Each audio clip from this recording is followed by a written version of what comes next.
বেশি বেশি কোরআন তিলাওয়াত করব, আমাদের সন্তানদেরকে দারুল কেরাতের মধ্যে ভর্তি করে দিব।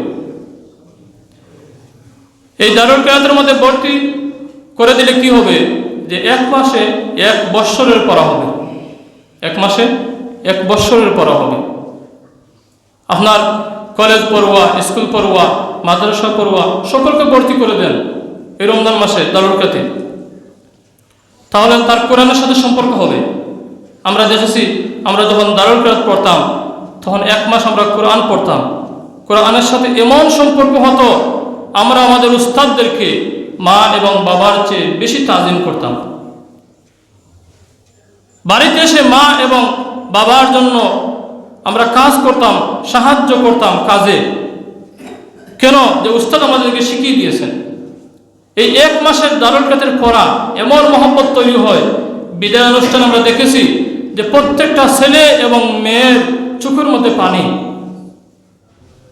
কাঁদতেছে। কেন? আল্লাহর কোরআনের মহব্বতে।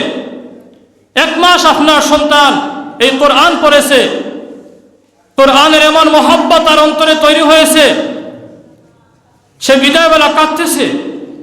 এখন চিন্তা করেন, 1 বৎসর যদি আপনার সন্তানের সম্পর্ক থাকে কোরআনের সাথে, তাহলে সে কি হবে? আপনার সন্তান আল্লাহর ওলি হয়ে যাবে, আপনার সন্তান আপনার প্রিয় হয়ে যাবে, নেককার সন্তান হয়ে যাবে, আওলাদে সালেহ হয়ে যাবে। তো আগেকার যুগে স্কুল পড়ুয়া, কলেজ পড়ুয়া মা এবং বাবা মনে করতেন আমার ছেলে আমার মেয়ে কারি হতে পারবে না, একটা ভুল ধারণা ছিল। কিন্তু আল্লাহর ওলি ফুলতলি রাহিমাহুল্লাহ দারুল কেরাতের মাধ্যমে এই ভুল ভাঙিয়ে দিয়েছেন। আজকে সিলেটের জমিন সহ দেশের বিভিন্ন জায়গায় হাজার হাজার ছেলে মেয়ে, হাজার হাজার ছেলে, হাজার হাজার মেয়ে কারি, কোরআনের কারি সহি শুদ্ধ করে পড়তে পারে। বাহির থেকে কোনো আলিম আসলে তারা ওয়াজের মধ্যে তিলাওয়াত করতে ভয় পায়। আমার পাশে ছিল আপনাদের মসজিদের একজন ছাত্র, সাবেক ছাত্র, সে একজন বক্তার ওয়াজে আমার পাশে ছিল। সে তিলাওয়াত শুনে, বক্তার তিলাওয়াত শুনে আমার মুখে দিয়ে চায়, অথচ বক্তা এই মাহফিলের প্রধান অতিথি। বক্তার তিলাওয়াত শুনে, অথচ সেও কারি নয়, সেও পড়েছে, সানি সালিস পর্যন্ত পড়েছে, সে আমার মুখে দিয়ে চায়, বলে হুজুর উনি কেমন তিলাওয়াত করলেন? তো কেন? যে দারুল কেরাতের সে তিলাওয়াত শুনেছে, তার কাছে মনে হয়েছে এটা ভুল। তো স্কুল পড়ুয়া, মাদ্রাসা স্কুল পড়ুয়া, কলেজ পড়ুয়া মা এবং বাবা তারা ভাগ্যবান যে এদের ছেলে কারি হতে পারতেছে এবং একটা সনদ পাচ্ছে। রাবে পাস করার পর, খামিস পাস করার পর, সাদিস পাস করার পর একটা সনদ পাচ্ছে, আলহামদুলিল্লাহ। আমি যখন জকিগঞ্জে ইমামতি করি তখন দেখলাম সেখানে এশার নামাজের পরে আমি রুমে আসলাম, খাওয়া দাওয়া করবো, ঘুমাবো, কিছু পড়বো।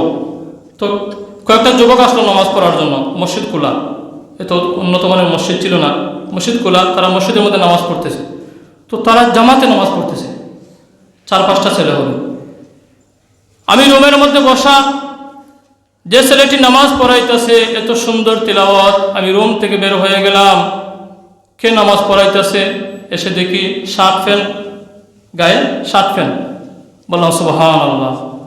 নামাজ শেষ হলো, তারা মসজিদ থেকে যখন বের হলো আমি তাদের কাছে চলে গেলাম, গিয়ে তাদের সাথে সালাম দিলাম, কথাবার্তা বললাম ভাই আপনি কই থাকেন? সে বলল আমি তো বিদেশে থাকি। আমি আশ্চর্য, আরে ভাই আপনার তিলাওয়াত এত সুন্দর। সে বলল আমি দারুল কেরাতের ছাত্র। সুবহানাল্লাহ। আমি আল্লাহর শুকরিয়া আদায় করলাম যে সে আমাকে তার তিলাওয়াত আমার রুম থেকে বের করে নিয়ে এসেছে তার তিলাওয়াত শোনার জন্য। এত সহি সুন্দর তিলাওয়াত। তো এটা আগে ছিল না। আপনাদের এই মসজিদে 2013 সালে এসেছে। এর আগে রমজান মাসে মানুষ সময় কাটাইতো, ছেলেরা ঘুরাইতো, কিন্তু এই দারুল কেরাতের মাধ্যমে আপনার ছেলে আপনার মেয়ে একটা আশ্রয় পেয়েছে, কোরআনের মজলিস পেয়েছে, এটাকে আমরা ধরে রাখতে হবে। হবিগঞ্জ মাদ্রাসার আমাদের হুজুর বলেছিলেন যে ফুলতলি রাহিমাহুল্লাহ এর আগে অন্য কোনো দল এভাবে রমজান শরীফে দারুল কেরাতের কোরআনের খেদমতের একটা সিস্টেম তারা তৈরি করে নেয়। তো সাদ কিবলা রহমতুল্লাহ আলাইহি এই সিস্টেম তৈরি করেছেন, এরপরে সবাই এটা নিয়েছে। কওমি জামাত যত দল আছে সবাই রমজান শরীফে সাদ কিবলার দেখা দেখি তারা রমজান শরীফে কোরআনের খেদমত করে।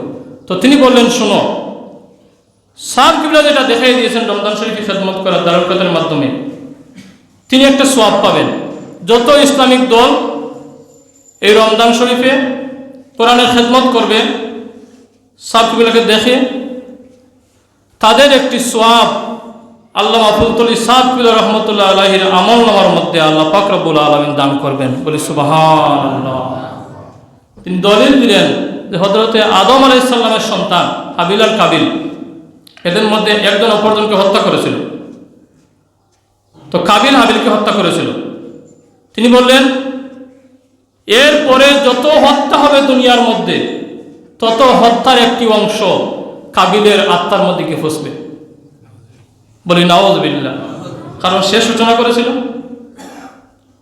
তো আল্লামা ফুলতলি রাহিমাহুল্লাহকে ওনার উস্তাদ বলেছিলেন, মক্কা শরীফের উস্তাদ, যে দেখো আমার কাছে টাকা পয়সা স্বর্ণের কোনো অভাব নাই, দুইটা কারণে। একটা হলো আল্লাহর কোরআনের খেদমত আর নবী সাল্লাল্লাহু আলাইহি ওয়াসাল্লামের ভালোবাসা। বলি সুবহানাল্লাহ।